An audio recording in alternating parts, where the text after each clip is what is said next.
অনুচ্ছেদ 370 বিলোপ নিয়ে আলোচনায় অধীর চৌধুরী ওই পাক অধিকৃত কাশ্মীর নিয়ে প্রশ্ন তুলেছিলেন। জন্টি রোডসের মতো সেই বক্তব্যটা লুফে নিয়েছিলেন কে? কেন্দ্রীয় স্বরাষ্ট্রমন্ত্রী অমিত শাহ। আজ তৃণমূল সাংসদ কল্যাণ বন্দ্যোপাধ্যায় বক্তব্য রাখতে গিয়ে একটা মারাত্মক কথা বলেছেন পাক শাসিত আজাদ কাশ্মীর।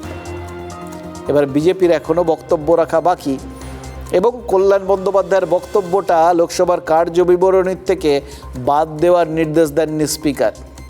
সুতরাং এই বক্তব্যটা আপাতত আপ ফর প্লে, মানে এটা এখন অবধি রয়েছে, যেটাকে নিয়ে বিজেপি খেলাটা শুরু করতে পারে। সোশ্যাল মিডিয়ায় রমরম করে কল্যাণবাবুর বক্তব্য কিন্তু বাড়ছে, তবে আমরা সেই বক্তব্য শোনাতে পারবো না, কারণ আমাদের জাতীয় স্বার্থের বিরোধী যে বক্তব্য, সেই বক্তব্য আমরা সম্প্রচার করি না। পাক অধিকৃত কাশ্মীরকে পাকিস্তান আজাদ কাশ্মীর বলে, এটা ওদের অপচেষ্টা, অন্যায় দাবি। ওটা আসলে আমাদের কাছে একটা দখল করা ভূভাগ, আমাদের দেশের অংশ, যেটাকে পাকিস্তান অন্যায়ভাবে দখল করে রেখেছে।